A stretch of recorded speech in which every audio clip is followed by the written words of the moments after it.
Halo, jumpa kembali pemirsa Solusivitas, obrolan santai namun tetap memberikan solusi.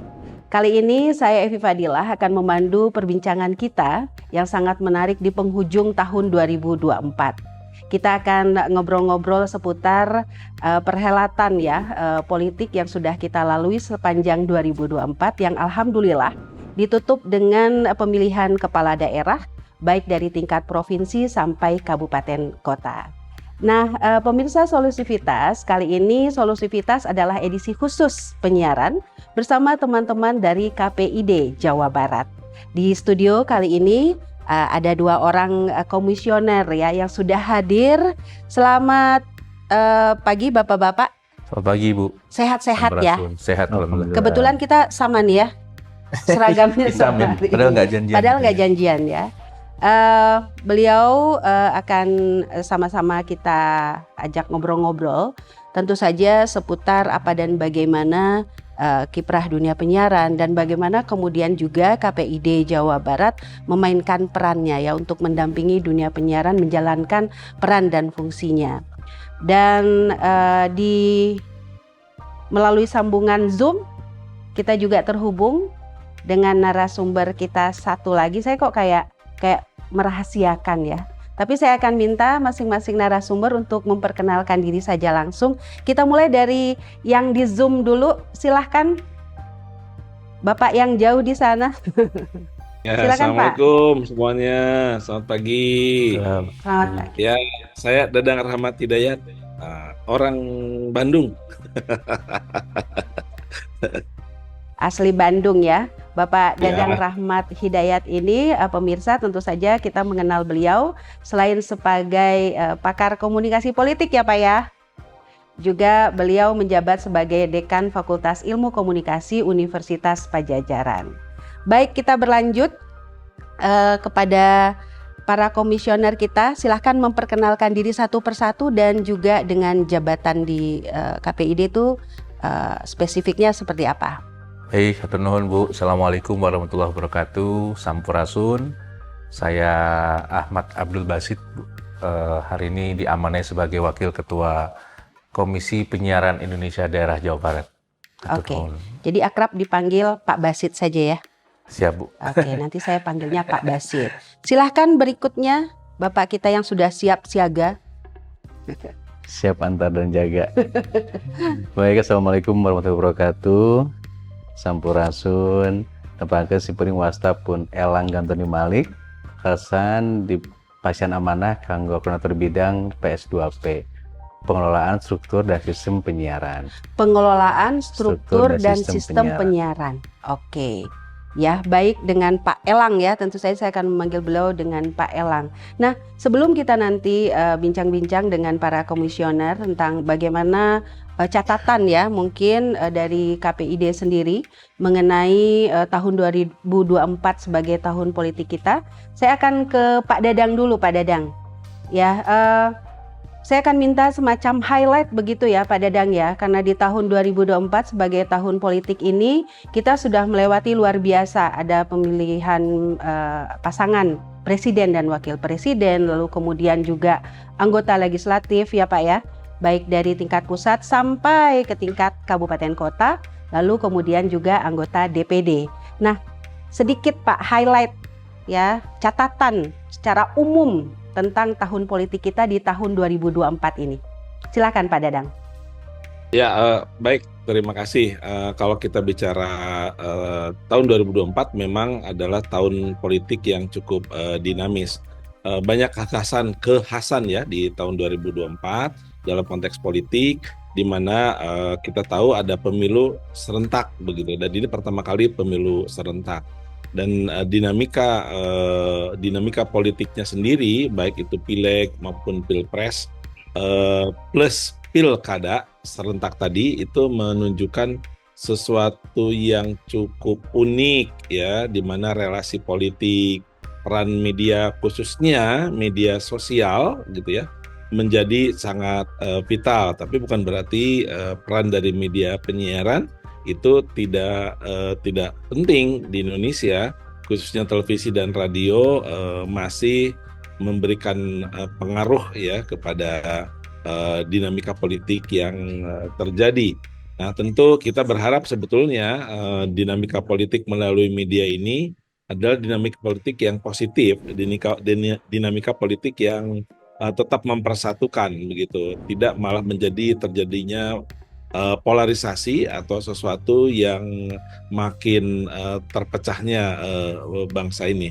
Nah, khusus untuk lembaga penyiaran, saya kira secara normatif itu kan juga ada tugas gitu kan, secara konstitusional untuk menjadi media edukasi, tapi juga media untuk kontrol dan sekaligus juga perekat sosial. Saya kira itu yang mungkin menjadi highlight utama, dinamika pentas politiknya tetap dinamis, dan kita tahu bahwa sistem politik dimanapun itu dipertontonkan, ditampilkan, diperformkan melalui komunikasi. Saya kira itu. Oke, ya menarik ya. Memang kalau kita bicara tentang catatan, tadi Bapak sudah mengatakan bahwa dinamis, tapi yang saya highlight itu adalah relatif positif ya Pak ya. Kalau dari segi dinamikanya tadi. Tentu kita tidak mengesampingkan ada catatan-catatan lain yang cukup ya bikin rame gitu ya. Nah, tapi kalau lebih spesifik ya, kalau tadi secara umum ya Pak ya tentang jalannya perhelatan politik itu. Tapi lebih spesifik pada bagaimana Bapak melihat ya kinerja atau peran dari lembaga penyiaran baik televisi maupun radio dalam konteks ya tadi memberikan edukasi, menyebarkan informasi seputar perhelatan politik di tahun 2024 ini. Ya, kalau khususnya lembaga penyiaran ya, karena masih terikat dengan berbagai regulasi, jadi highly regulated kan dibandingkan dengan media media sosial. Menurut saya masih pada koridor-koridor yang relatif sesuai dengan ketentuan lah. Kalau di KPI ya kan kita tahu bahwa ada P3SPS ya, koridornya masih sampai di situ. Tetapi sebetulnya yang terus tetap diperhatikan masih adanya begitu ya, masih adanya media yang mungkin secara durasi dan frekuensi bahkan substansi itu cenderung misalnya mendukung, cenderung mempromosikan berlebih tadi kalau durasi dan frekuensi pasangan calon tertentu atau partai tertentu begitu. Ini masih ada. Jadi ini tantangan juga sih sebetulnya. Walaupun mungkin dibandingkan dengan sebelum-sebelumnya sekarang menjadi lebih lebih soft lah, kira-kira begitu.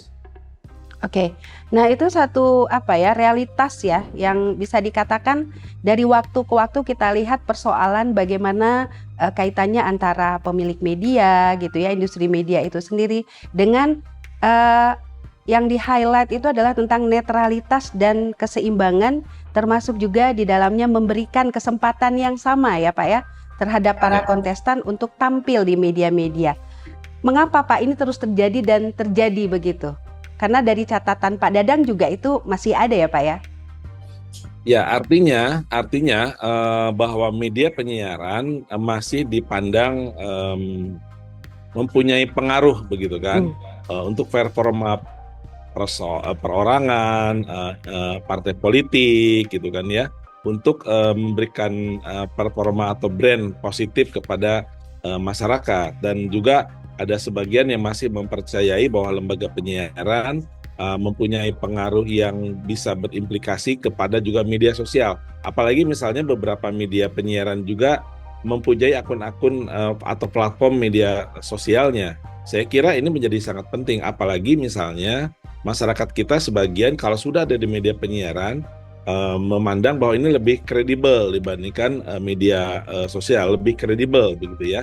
Nah, sehingga kita lihat masih ada media yang dimiliki oleh yang punya relasi langsung dengan kepentingan politik. Ini kan kalau kita perhatikan, apalagi di kampus juga suka ada kajian-kajian ya secara analisis isi, analisis wacananya, itu cenderung berpihak kepada satu partai atau satu pasangan tertentu begitu ya.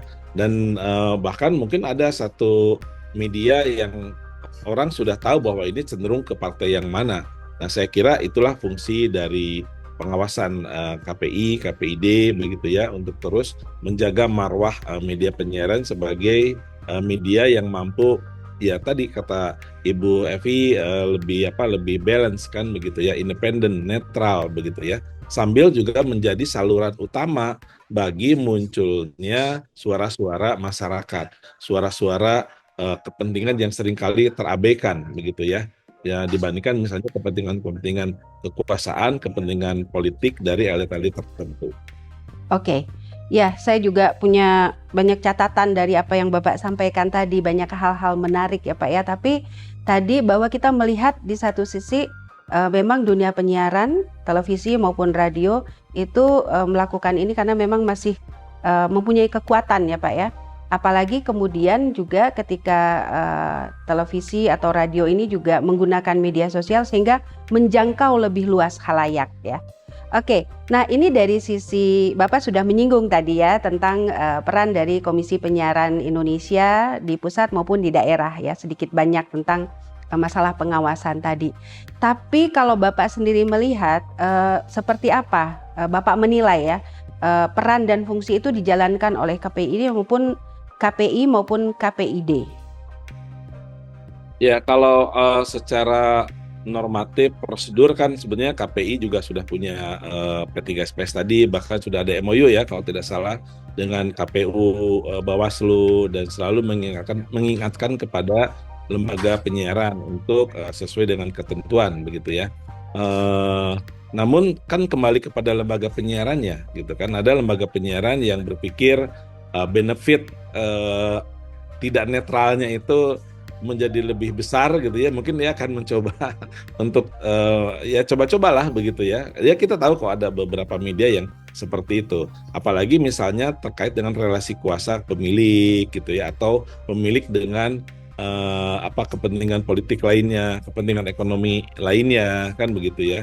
Dan kita tahu juga sebetulnya yang bagusnya sih sekarang ini kan diatur ya soal iklan ya, kalau tidak salah sudah menjadi iklan yang secara formal difasilitasi oleh KPU kalau nggak salah kan begitu, sehingga tidak bisa serta-merta partai atau pasangan tertentu walaupun dia punya relasi, dia punya punya uang sekalipun begitu ya, itu bisa menggunakan media penyiaran secara secara tidak terkontrol begitu ya. Tetapi sekali lagi kalau didalami begitu, tetap itu ada gitu beberapa media yang baik secara halus begitu ya, atau bahkan secara terbuka itu berpihak dan publik tuh tahu gitu ini cenderungnya ke mana. Saya kira begitu. Jadi peran KPI, KPID tetap melakukan fungsinya.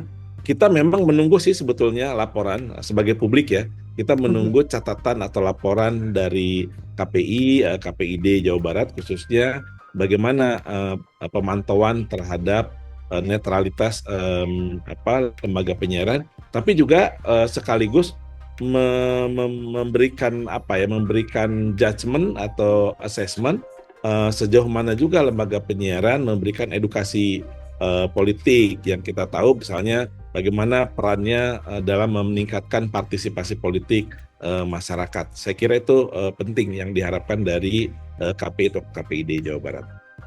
Oke, Pak Dadang, KPID atau KPI itu kan juga adalah representasi ya, atau perwakilan dari unsur-unsur masyarakat ya untuk memberikan pengawasan terhadap jalannya lembaga-lembaga penyiaran.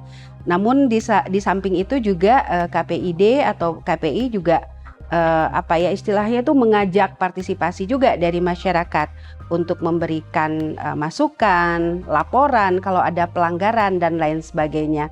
Nah, di tahun politik ini apakah Bapak melihat atau mungkin juga punya catatan begitu Pak ya, sejauh mana kemudian memang partisipasi atau kontribusi masyarakat kepada KPID khususnya gitu ya, terkait dengan mungkin pelanggaran atau catatan-catatan dari lembaga penyiaran ini tadi? Ya, saya tidak punya catatan khusus. Mungkin tadi yang saya katakan mungkin KPID yang sudah punya catatan khusus ya. Terkait dengan realitas media penyiaran di Jawa Barat dengan pesta demokrasi atau aktivitas pemilu, baik itu pileg, pilpres, bahkan pilkada kemarin begitu ya. Saya kira ini penting. Yang penting publik itu tahu bahwa KPID sudah melakukan tugasnya, sekaligus juga kita ingin memberikan dorongan kepada lembaga penyiaran tetap menjadi lembaga penyiaran yang independen, yang mampu memberikan edukasi, sekaligus juga bisa merekatkan relasi sosial masyarakat. Yang kita harapkan kan begini, tayangan siaran yang salah paham, salah berkomunikasi bisa menimbulkan gagal paham, polarisasi akan terus. Dan kita harapkan juga pasca pemilu ini, kalau bahasa saya ya, lembaga penyiaran mampu juga mengakomodasi atau tidak hanya sekedar mengekspos yang menang saja gitu, tapi yang kalah juga itu penting, sekaligus juga mendorong supaya yang menang ya tidak menyampaikan aspek-aspek sifatnya sistem pesan-pesan komunikasi yang provokatif gitu ya, atau misalnya ketidakpuasan yang berujung terus menjadi polarisasi yang terus-menerus terjadi di masyarakat. Oke. Nah, ini sesuai dengan tema kita hari ini, Pak, what's next gitu ya, kedepannya seperti apa? Artinya kita bicara yang sesudah kita menjalani tahun 2024, kita menjelang hari-hari ke depan ya. Bagaimana kalau menurut Pak Dadang nih ya, kita ke depannya dengan apa yang sudah kita lalui di tahun 2024, khususnya juga dalam kaitannya dengan dunia penyiaran, menjadi saluran konten-konten terkait politik, memberikan pengawasan kepada jalannya pemerintahan dan lain sebagainya. Menurut Bapak kedepannya seperti apa yang harus diperhatikan atau harus disiapkan? Karena kita tahu sekarang aja udah banyak sekali ya aktivitas-aktivitas atau hal-hal yang cukup rame ya, merespon kebijakan dari pemerintah, yang itu kemudian bisa kita tonton ya dari tayangan-tayangan yang ada di televisi maupun dari siaran radio.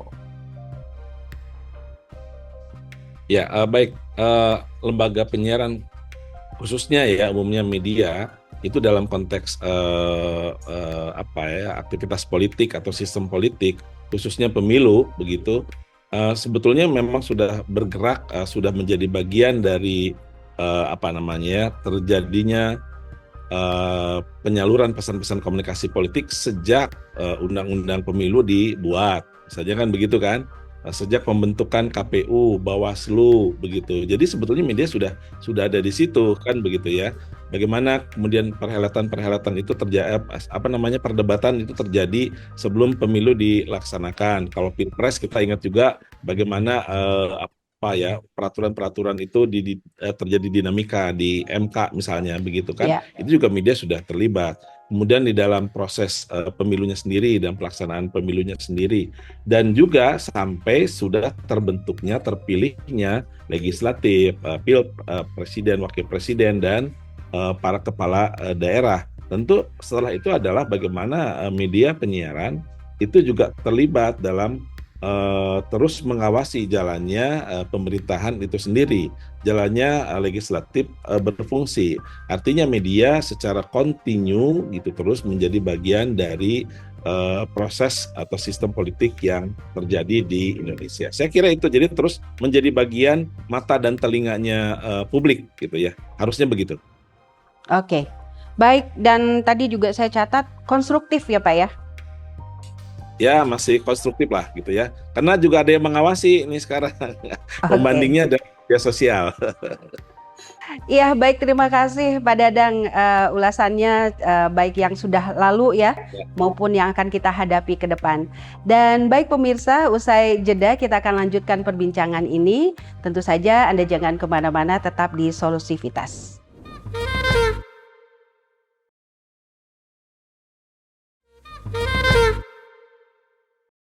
Ya, pemirsa, kembali lagi obrolan kita kali ini, obrolan santai namun tetap solutif atau solusivitas. Oke, nah tadi kita sudah bincang-bincang dengan pakar komunikasi politik, Bapak Dr. Dadang Rahmat Hidayat, MSI. bagaimana beliau memberikan catatan khusus ya buat tahun 2024 terkait dengan hajat pemilu, dari pemilu ke pemilu gitu ya sepanjang tahun 2024, dan juga lebih spesifik menyoroti tentang peran dari lembaga penyiaran.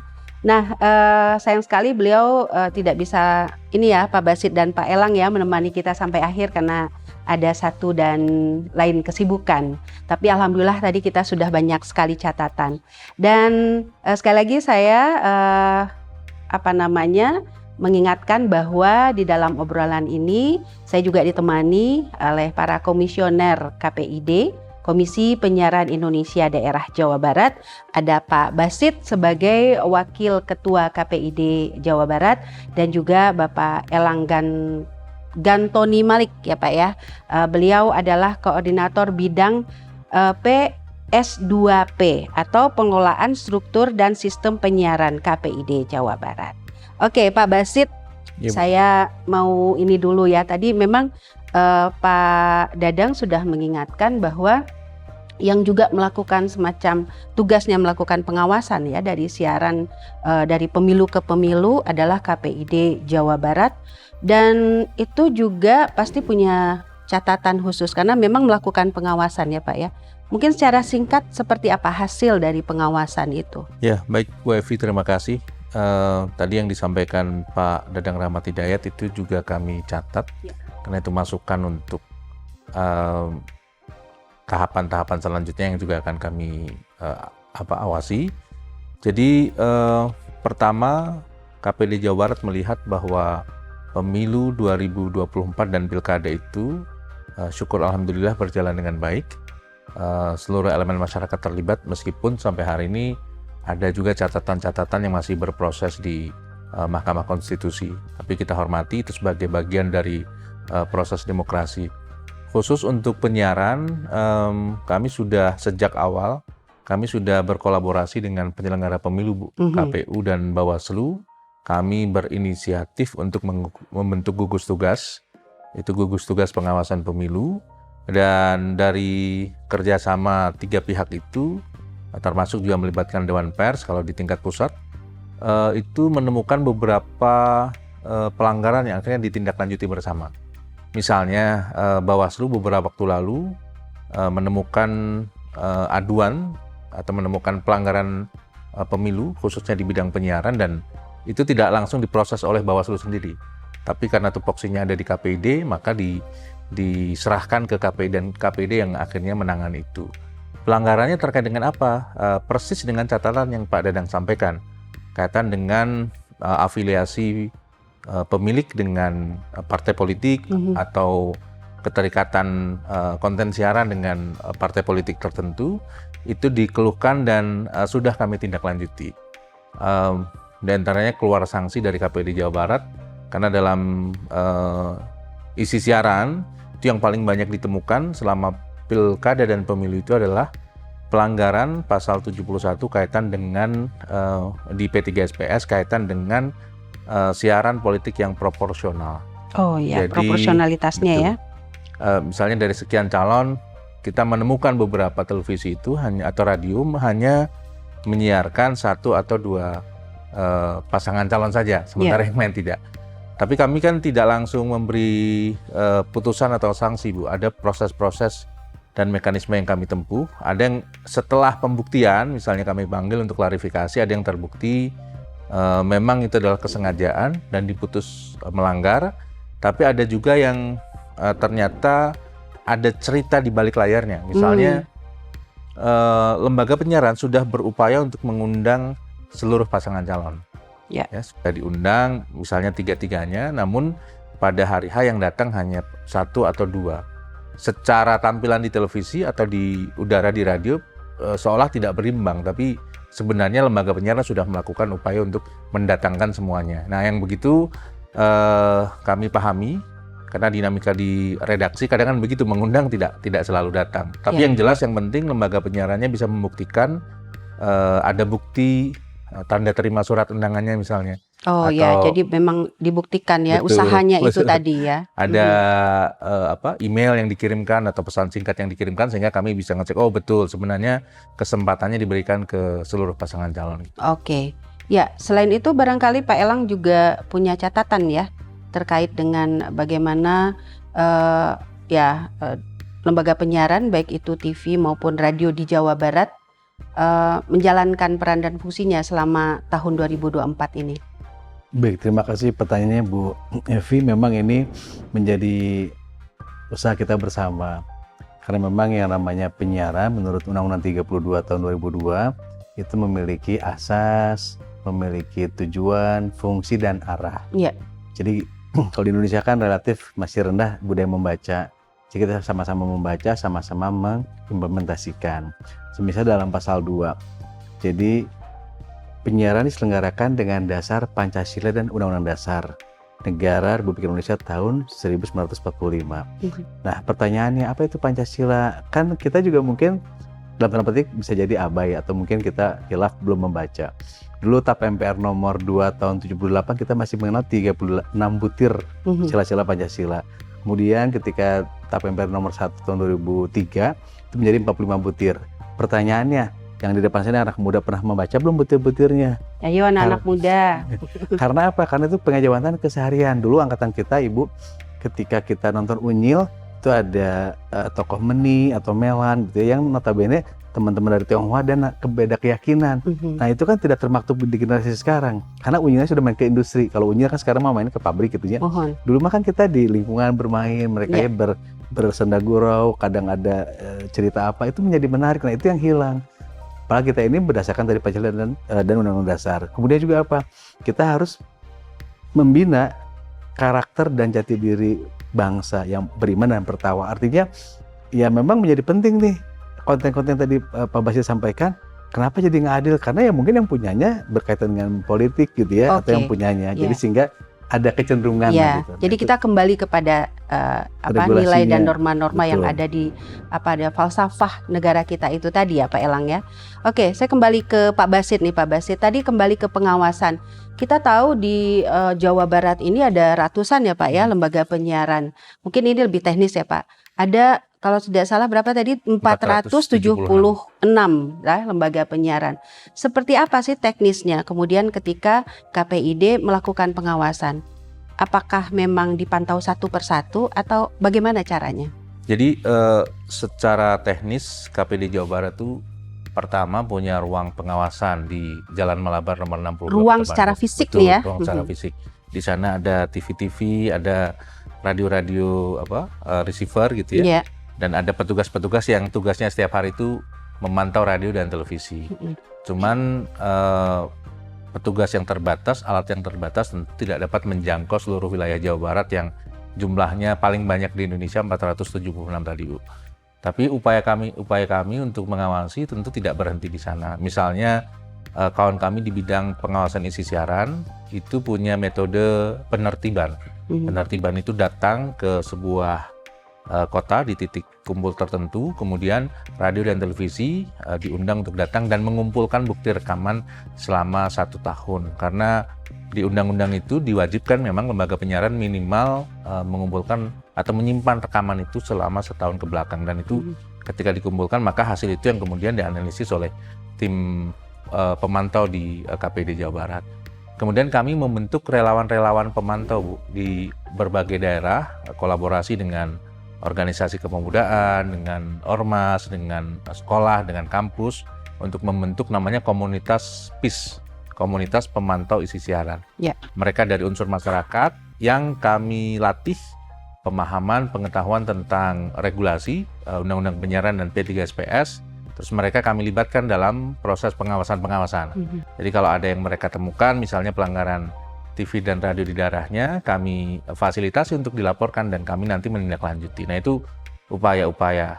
Nah tadi pertama pelanggaran kan soal proporsionalitas. Jadi ada satu hal lagi yang temuan kami. Jadi catatannya Bu, selama 2024 itu ada ratusan aduan, tapi khusus untuk pilkada kemarin ada 26 yang akhirnya ditindaklanjuti dan dijatuhkan sanksi. selain soal proporsionalitas, pelanggaran yang paling besar itu terkait dengan durasi iklan kampanye.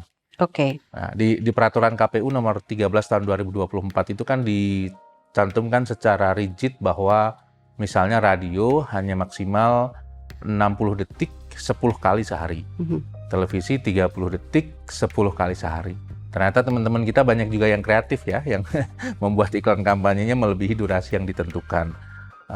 Nah itu ketemu sebagai pelanggaran dan itu kami tindak lanjuti. Maka dari sekian pelanggaran yang paling besar itu adalah aspek proporsionalitas, yang kedua adalah aspek durasi iklan. Durasi iklan ya. Oke. Nah tadi kan aduan ya Pak ya. Itu seperti apa sih? Aduan dari masyarakat kah atau bagaimana? Kami membuka seluruh layanan komunikasi ya Bu ya, jalur komunikasi, telepon, selain WhatsApp, tadi ya Pak ya, sosial media kami buka semuanya. Maksudnya untuk memberikan kemudahan bagi publik untuk melaporkan. Jadi masyarakat kemarin dalam praktiknya memang banyak yang menyampaikan aduan-aduan. Jadi mereka menonton TV, betul kok ini TV-nya calonnya hanya itu saja. Mereka mengirimkan WhatsApp, mengirimkan rekaman videonya, dan itu yang kemudian kami tindak lanjuti. Jadi kami ada mekanisme dan komitmen bahwa setiap laporan yang masuk di channel aduan itu wajib kami tindak lanjuti dan pasti kami tindak lanjuti. Oke. Betul. Nah akhirnya diproses dari sekian ratus itu kemudian kami cocokkan dengan regulasi, ada 26 yang akhirnya dijatuhkan sanksi. Oke. Jadi artinya para pemirsa Solusivitas juga bisa ya untuk kemudian turut berpartisipasi dengan memberikan semacam laporan begitu ya dari apa yang ditonton, khususnya dalam konteks pemilu atau siaran-siaran terkait dengan politik. Oke, pemirsa Solusivitas, kita akan lanjutkan perbincangan ini. Anda jangan kemana-mana. Setelah ini kita akan lanjuti tentang bagaimana sih kemudian tindak lanjut dari hasil pengawasan yang dilakukan oleh Komisi Penyiaran Indonesia Daerah Jawa Barat.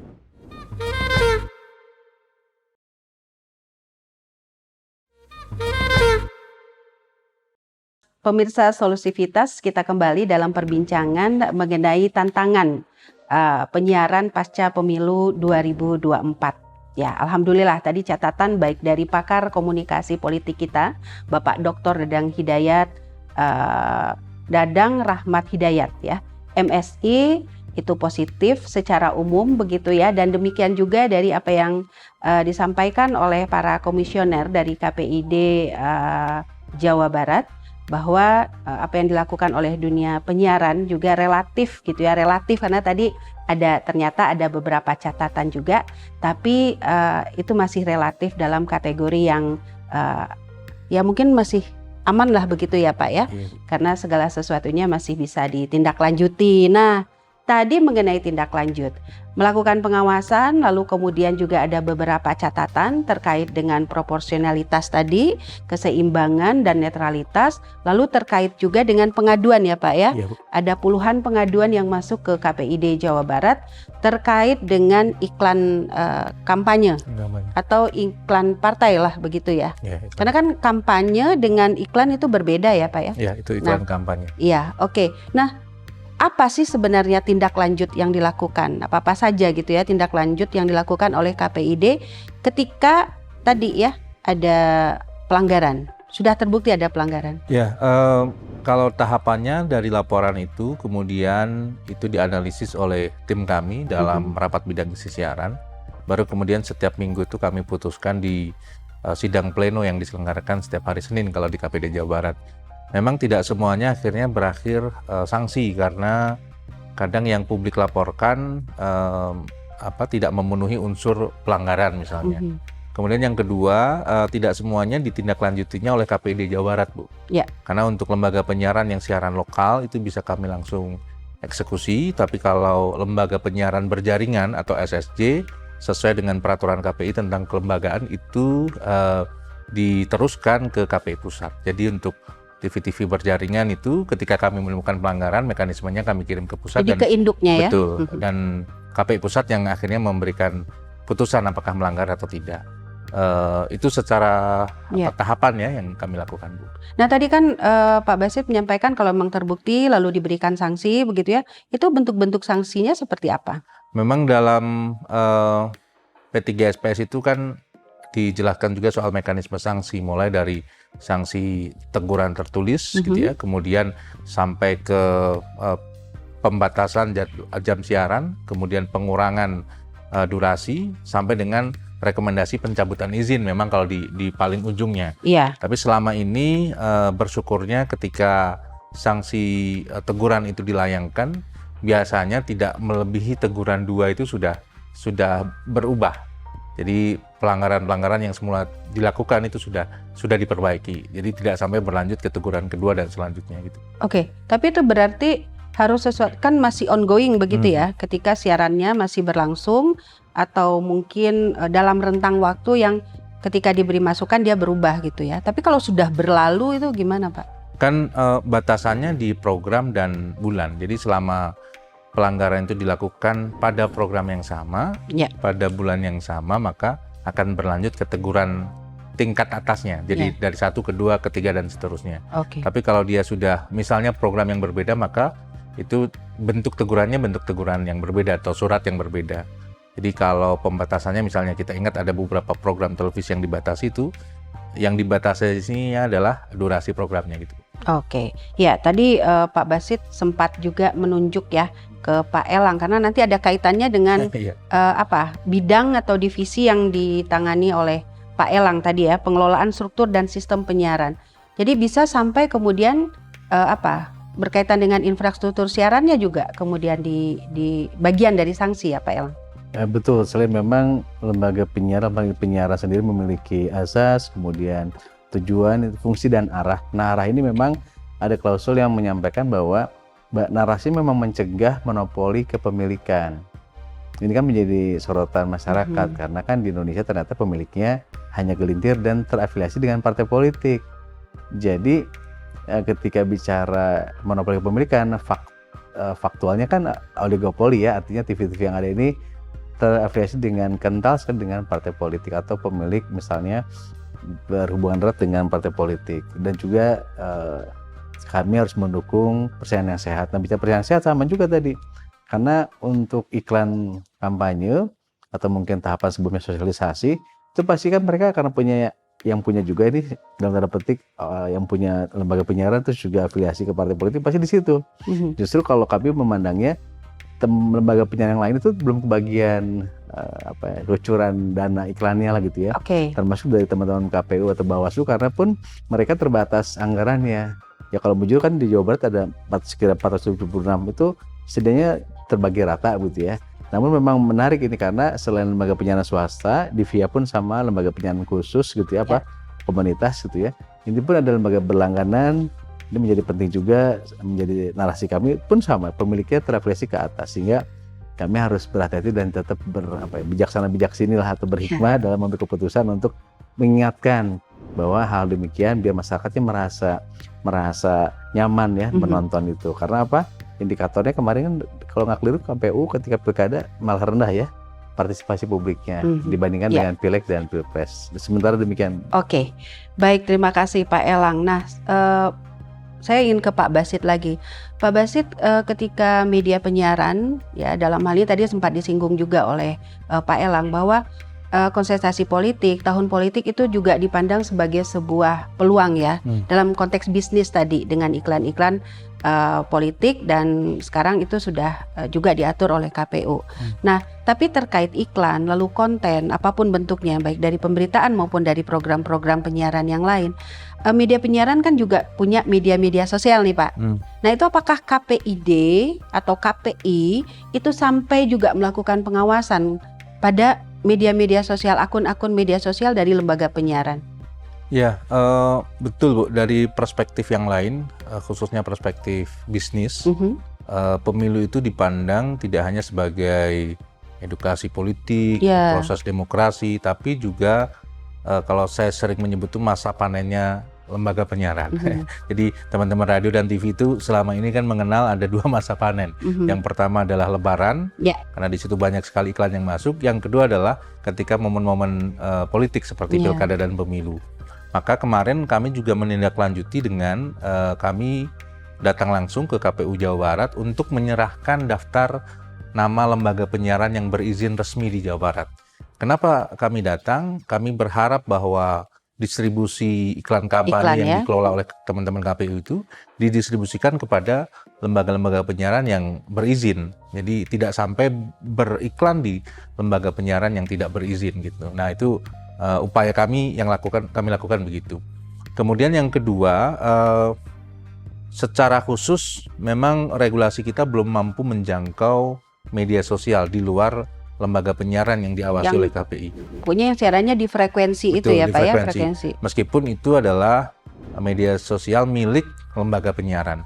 Tapi kami bersyukur Bu, kemarin misalnya kalau lihat surveinya Litbang Kompas itu kan di antara media yang terpercaya adalah yang pertama adalah media mainstream, yang kedua adalah media sosial milik media mainstream gitu. Jadi terafiliasi ke media. Artinya meskipun perkembangan digital begitu pesat, tingkat kepercayaan itu masih ada pada media arus utama dan juga turunannya media sosial yang dimiliki oleh media arus utama. Dan itu saya pikir sebuah kebanggaan bagi kita, bagi orang yang ada di industri media di industri media, khususnya media penyiaran, bahwa media kita masih yang dipercaya begitu. Oke, dan kepercayaan masyarakat atau kepercayaan dari khalayak itu adalah bagian dari modalnya media, media dalam hal ini adalah media massa.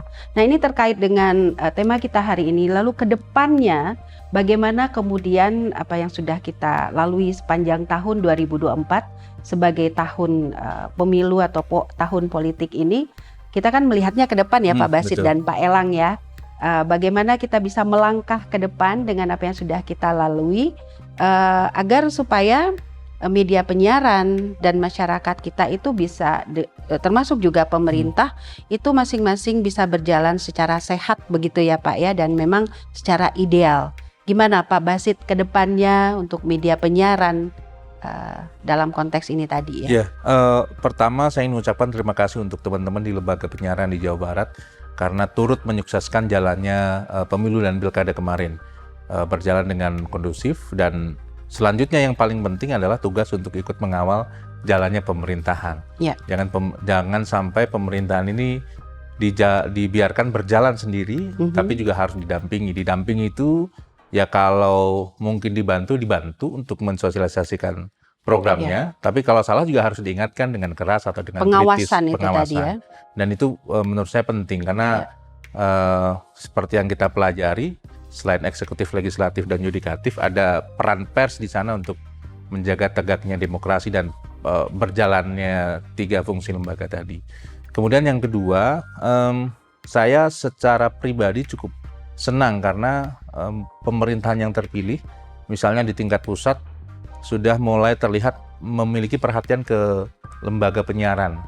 Misalnya kemarin Pak Presiden Prabowo itu kan sudah menyampaikan soal TV-TV harusnya nyiarin yang pendidikan, yang edukasi. Berarti disebut nih ya, berarti ada perhatian. Beliau punya perhatian khusus. Bahkan soal lagu kebangsaan Indonesia Raya ingin terus digaungkan jam 6 pagi oleh menurut Pak Prabowo itu. Dan itu sebenarnya sudah tertulis di P3 SPS bahwa lembaga penyiaran yang bersiaran 24 jam wajib memutarkan lagu kebangsaan Indonesia Raya itu pukul 6 pagi dan lagu wajib nasional itu pukul 24. Dan memang sudah berjalan ya Pak? Sudah berjalan, tapi itu bentuk perhatian yang kami juga apresiasi soal itu, Bu. Itu menegaskan.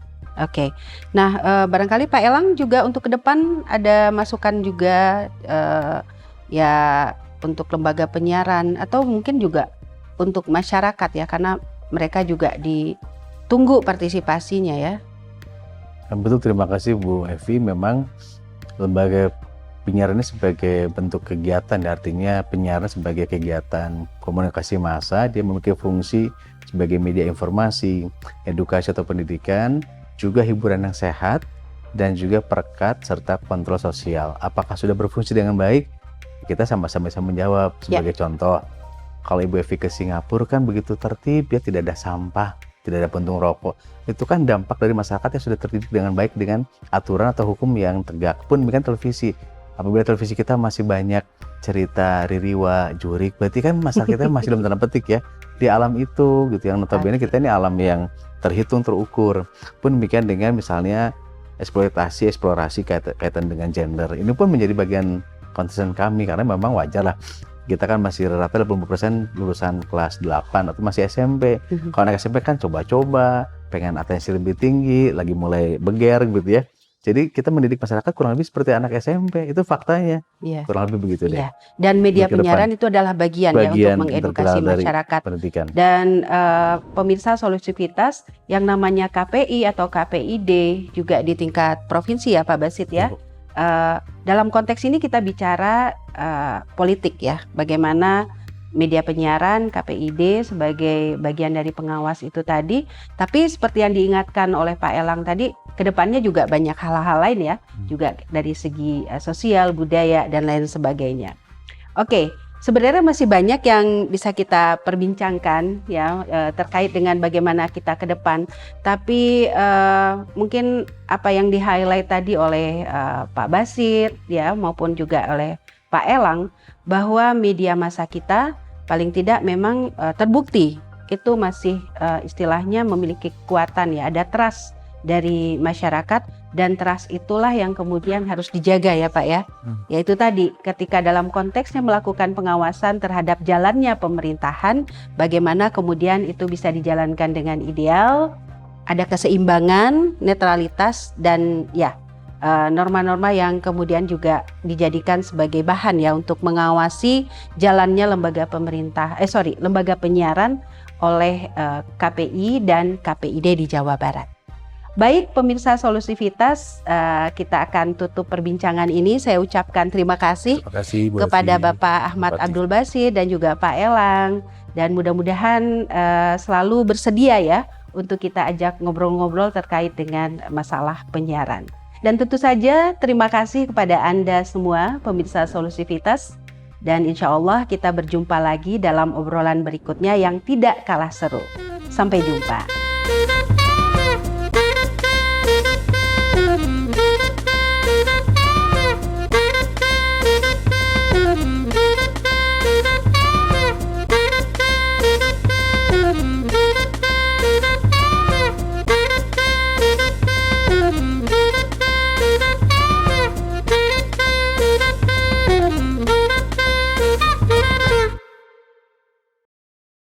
Dipersembahkan oleh